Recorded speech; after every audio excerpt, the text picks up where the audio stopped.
So, if in case that during the preliminary identification, the soil is identified as fine-grained, so we will proceed to the procedure for identifying fine-grained soils.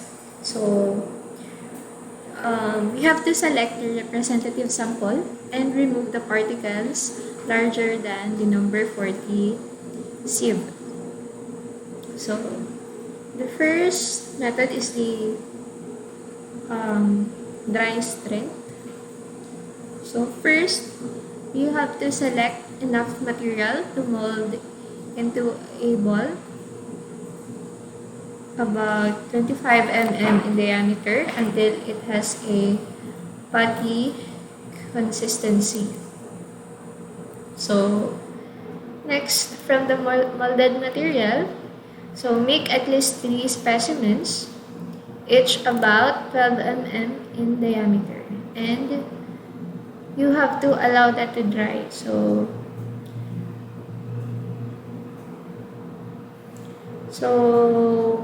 you can opt for air drying or sun drying or drying by artificial means as long as the temperature will not exceed 60 degrees Celsius.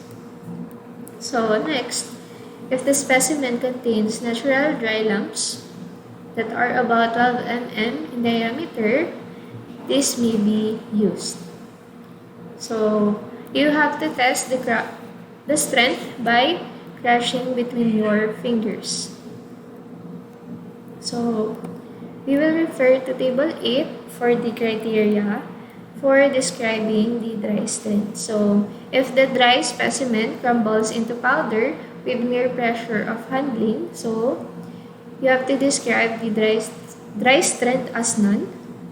So next, if the dry specimen crumbles into powder with some finger pressure, that is low. Next, if this dry specimen breaks into pieces or crumbles with considerable finger pressure, that is medium. If the dry specimen cannot be broken with finger pressure, or the specimen will break into pieces between thumb and a hard surface, that is high. And if the dry specimen cannot be broken between the thumb and a hard surface, that is very high. So the presence of high-strength water-soluble cementing materials may cause high dry strengths.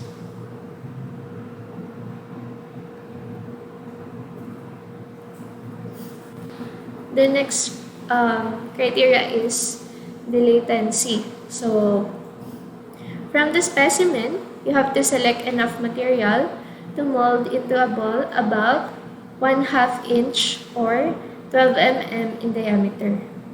Next is to mold the material, adding water if necessary, until it has a soft but not sticky consistency.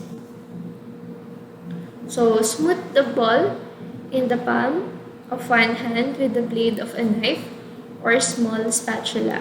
So shake horizontally, striking the side of the hand vigorously against the other hand several times. So note that the reaction of water appearing on the surface of the soil. So squeeze the sample by closing the hand or pinching the soil between the fingers, and note the reaction as non-slow or rapid.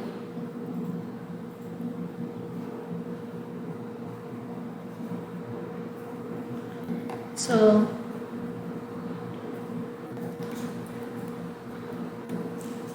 we can describe the latency as non-slow or rapid.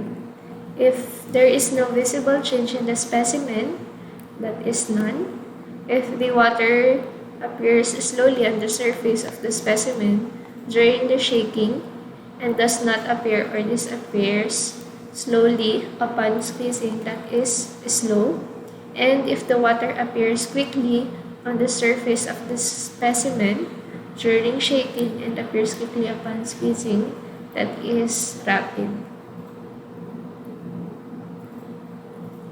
Next is the toughness. So, after the latency test, you have to shape the sample into an elongated path and roll by hand on a smooth surface, or between the palms into a thread about 1/8 inch or 3 mm in diameter.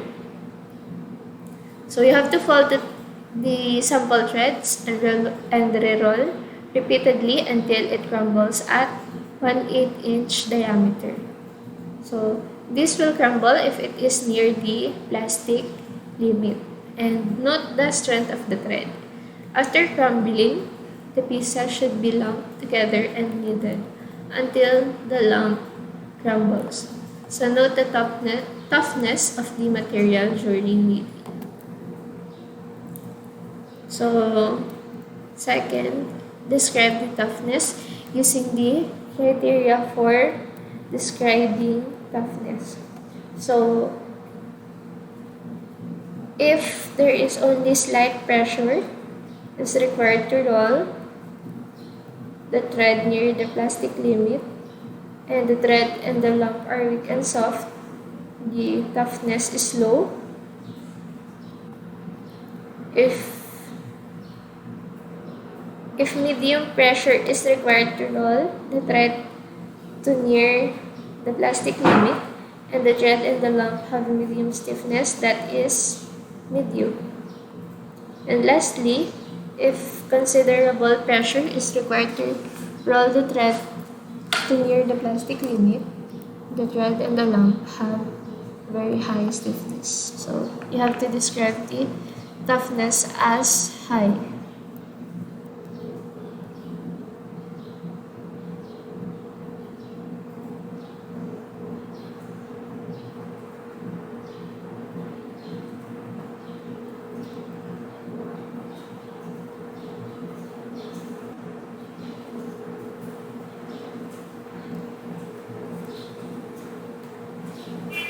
So the last one is the plasticity.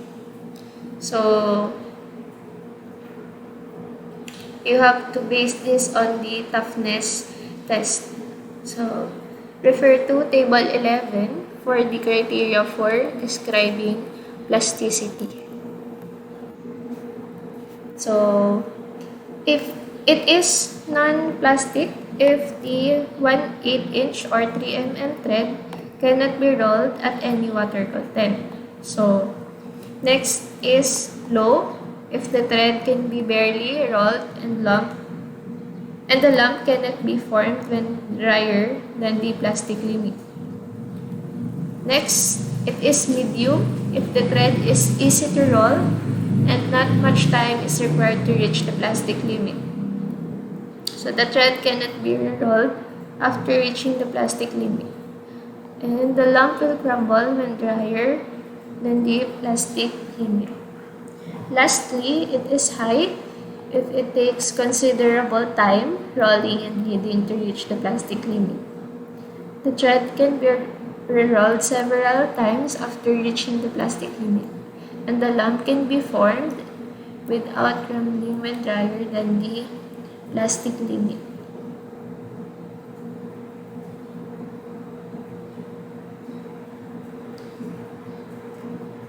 So next is the identification of inorganic fine-grained soils.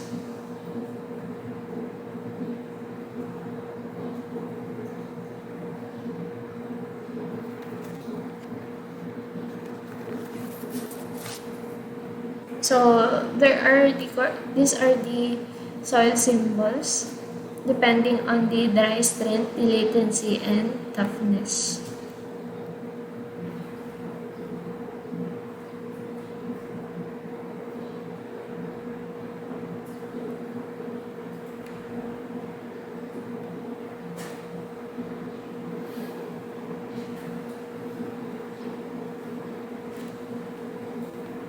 So, for the identification of organic fine-grained soils, you have to identify the soil as organic soil, OL or OH, if the soil contains enough organic particles to influence the soil properties. So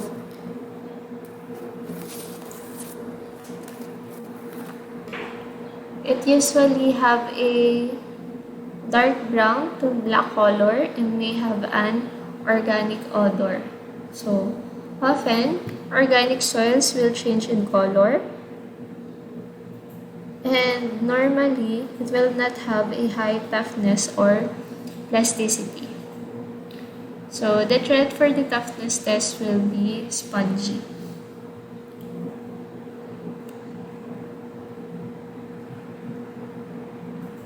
So if the soil is estimated to have 15 to 25% sand or gravel, or both, the words with sand or with gravel, whichever is more predominant, shall be added to the group name. So if the percentage of sand is equal to the percentage of gravel, use with sand.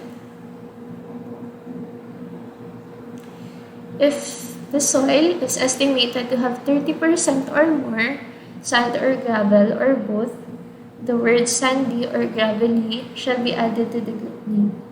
So add the word sandy if there appears to be more sand than gravel. Add the word gravelly if there appears to be more gravel than sand. If the percentage of sand is equal to the percentage of gravel, use sandy.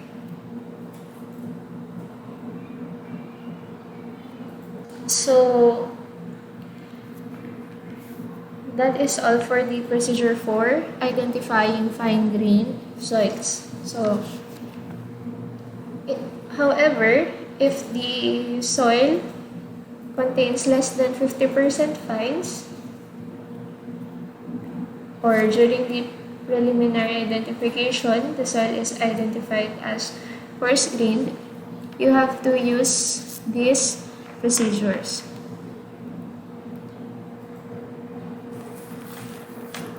So, first, if the soil, if the percentage of gravel is greater than the percentage of sand,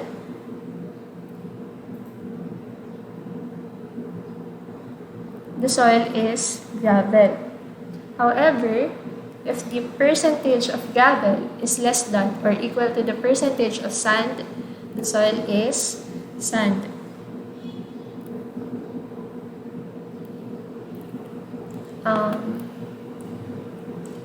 We can identify the soil as clean gravel or clean sand if the percentage of fines is less than or equal to 5%.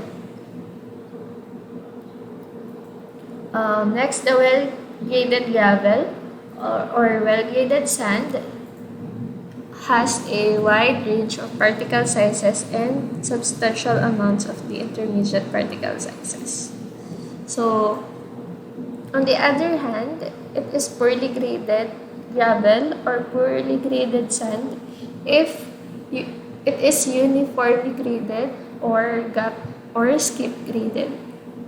So, either we have one size or grade, or there are sizes missing in the range. So the soil is either a gravel with fines or sand with fines. If the percentage of fines is greater than or equal to 15%.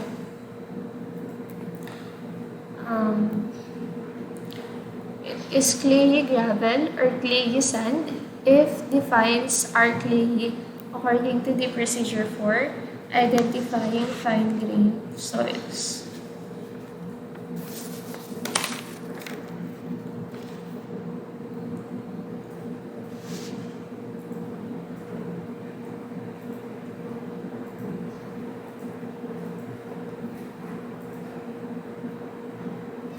So, if the fines are silty as determined by procedure for identifying fine-grained soils, the soil is silty gravel or silty sand. If the soil is estimated to contain 10% fines, give the soil a dual identification using two group symbols.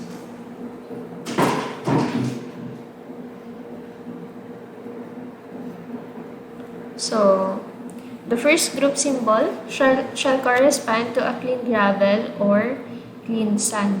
So, GW, GP, SW, or SP. And the second symbol shall correspond to a gravel or sand with fines. So, JC, GN, SC, and SM. And the group name shall correspond to the first group symbol plus the words with clay or with silt to indicate the plasticity characteristics of the fines. So, in the visual manual procedure, there are some group symbols. So, G stands for gravel, S is sand, M is silt, C is clay, O organic, PT is pit, W is well graded, and P is poorly graded.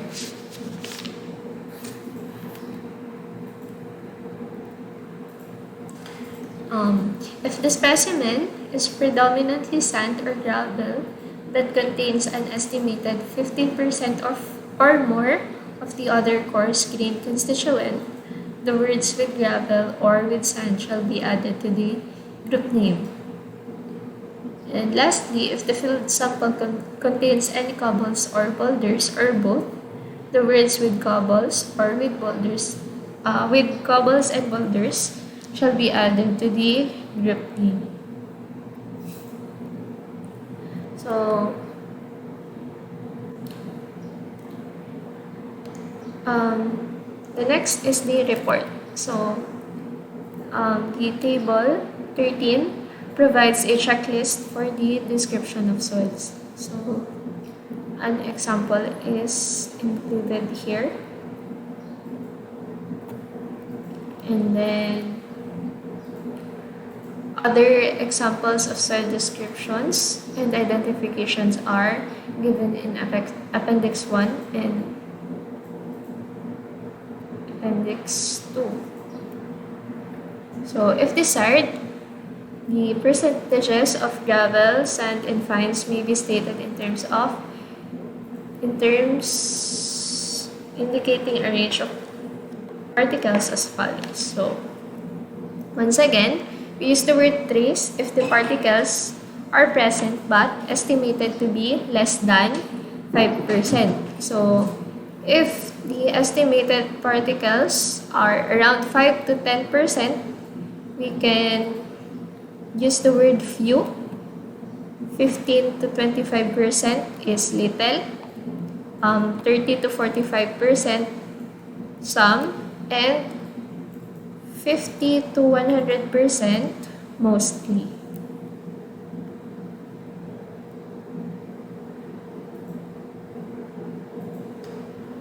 So, if in the soil description, the soil is identified using a classification group symbol and the name is described in test method T2487, it must be distinctly and clearly stated in log 4, summary tables, reports, and the like, and the symbol and the name are based on visual manual procedures.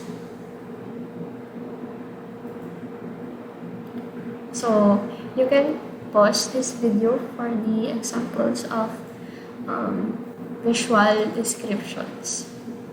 So, this is basically based on the reports. So, these are the examples.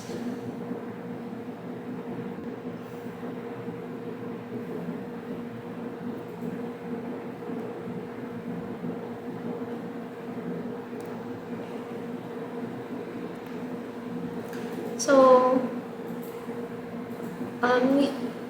as I have said earlier, I will be presenting some suggested procedures for estimating the percentages of gravel, sand, and fines in a sample. So, we have three methods. The first method is the jar method. So, this is done by shaking a mixture of soil and water in a test tube or jar and then allowing the mixture to settle. So, the coarse particles will fall to the bottom and successively, finer particles will be deposited with increasing time. So the sand sizes will fall out of suspension in 20 to 30 seconds. The relative proportions can be estimated from the relative volume of each size separately. So this method should be correlated to particle size laboratory determinations. So the next method is the visual method, and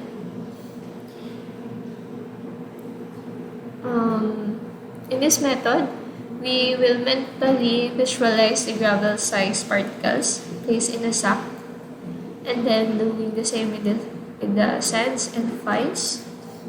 And the last is the wash test. So this is used for relative percentages of sands and fines.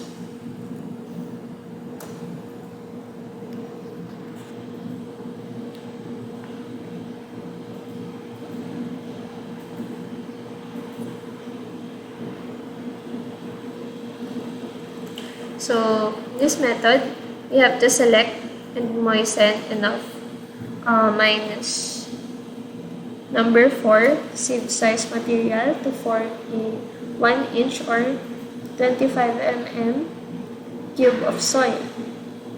So cut the cube in half, set one half to the side, and place the other half in a small dish.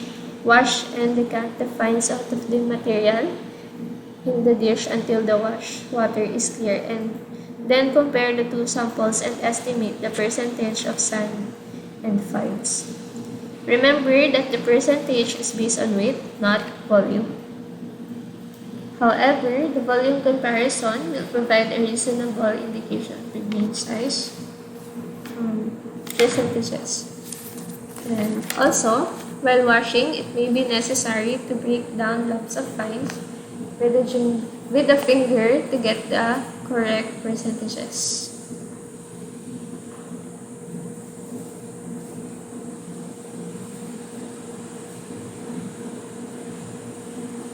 So for the last part of the last content of the first chapter, this is the mineralogy of soil solids. So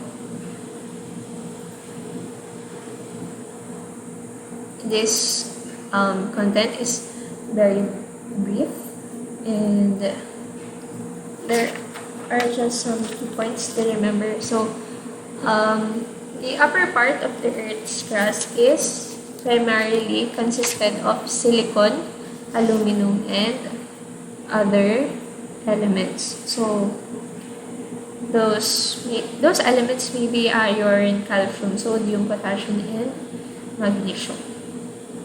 And these are present most commonly in the form of aluminum silicates. So for clay minerals,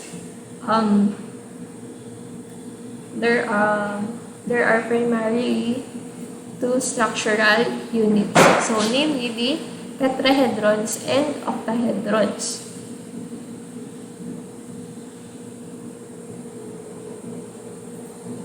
So also clay particles are colloidal.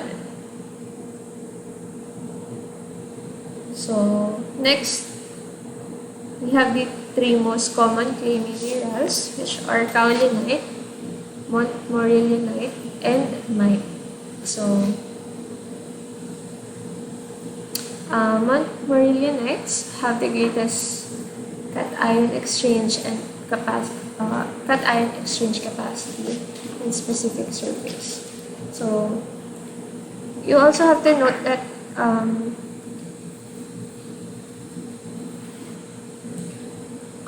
montmorillonitic clays are known as expansive or reactive clays. So this means that it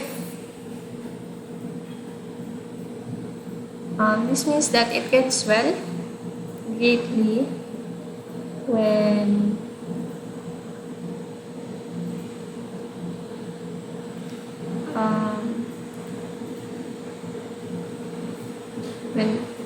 in the presence of water. So this causes millions of dollars worth of damage every year worldwide.